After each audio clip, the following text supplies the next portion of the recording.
బడుగు బలహీన వర్గాల ఆశాజ్యోతి పేదల పెన్నిధి రాష్ట్ర అటవీ పర్యావరణ దేవాదాయ ధర్మాదాయ శాఖ మంత్రి శ్రీమతి కొండా సురేఖ జన్మదిన వేడుకలు దేవస్థాన చైర్మన్ ఇంగిలే రామారావు ఆధ్వర్యంలో ఇల్లంతకుంట మండల కేంద్రంలోని శ్రీ సీతారామచంద్రస్వామి దేవస్థానంలో అర్చన పూజ కార్యక్రమాలు చేసిన తర్వాత కేక్ కట్ చేసి సంబరాలు జరుపుకోవడం జరిగింది। ఈ సందర్భంగా దేవస్థానం చైర్మన్ మాట్లాడుతూ కొండా సురేఖ ఇలాంటి పుట్టినరోజులు మరెన్నో జరుపుకోవాలని, నిండు నూరేళ్లు ఆయురారోగ్యాలతో అష్టైశ్వర్యాలతో ఉండాలని, ప్రజాసేవలో నిమగ్నమై రాష్ట్ర అభివృద్ధికి తోడ్పాటును అందించాలని, ప్రజా పాలనలో ప్రజలకు సేవ చేసే భాగ్యం కల్పించాలని ఆ దేవుణ్ణి కోరుకోవడం జరిగింది। ఈ కార్యక్రమంలో కాంగ్రెస్ పార్టీ సీనియర్ నాయకులు సలీం, ఫజిల్, రెహమాన్, రమేష్, తిరుపతి రెడ్డి, యూత్ కాంగ్రెస్ నాయకులు వెంకటేష్, సతీష్, లింగయ్య, రాజు తదితరులు పాల్గొన్నారు।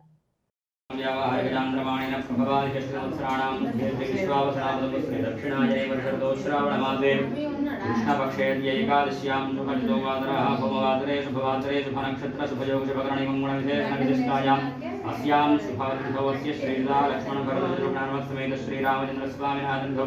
अस्य भक्तस्य गोत्रोद्भवस्य वसुरुडिगोत्रोद्भवस्य कुण्डामरळिधररामनामधेयस्य नमोज्ञाः सुरेखानामधेयायाः जन्मदिनसन्दर्भे अस्य पुत्रस्य अभिलाष नामधेयस्य सुष्मिता पटेल नामधेयस्य श्रेष्ठा पटेल नामधेयस्य एवं वसुरुडिगोत्रोद्भवस्य कुण्डाभिषावृद्ध्यर्थं राजमुखे राजद्वारे सर्वदा दिग्विजयता फलसिद्ध्यर्थं यजमानस्य अभिलाष नामधेयस्य सुष्मिता पटेल नामधेयस्य श्रेष्ठा पटेल नामधेयस्य कुण्डाश्रयांश नामधेयस्य मुरलीकृष्ण पटेल नामधेयस्य सर्वेषां सहकुटुम्बानामायुष्याभिवृद्ध्यर्थं पार्वती समेत रामलिंगेश्वर स्वामी देवता संपूर्ण अनुग्रहप्रसादसिद्ध्यर्थं यदाशक्ति अर्चना पूजा किं कर्म करिष्ये रामलिंगेश्वर स्वामिने नमः प्रार्थना पूर्वक नमस्कारान् समर्पयामि। తెలంగాణ రాష్ట్ర అటవీ మరియు పర్యావరణ శాఖ మంత్రివర్యులు,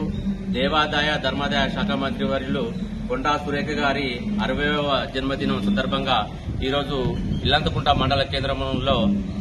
ఘనంగా కేక్ కట్ చేసి సంబరాలు జరుపుకోవడం జరిగింది। కొండా సురేఖ గారు ప్రజాపాలనలో ప్రజాసేవ ధ్యేయంగా పనిచేయాలని, నిండు నూరేళ్లు ఆయురారోగ్యాలతో అష్టైశ్వర్యాలతో ఉండాలని, ప్రజాక్షేత్రంలో ప్రజలకు అనుసంధానంగా ఉండాలని ఈ సందర్భంగా కోరుకుంటూ వారి సేవలను ప్రభుత్వం దృష్టి సారించి ఇంకా ఉన్నతమైన పదవులు అధిరోహించాలని ఈ సందర్భంగా కోరుకుంటున్నాను।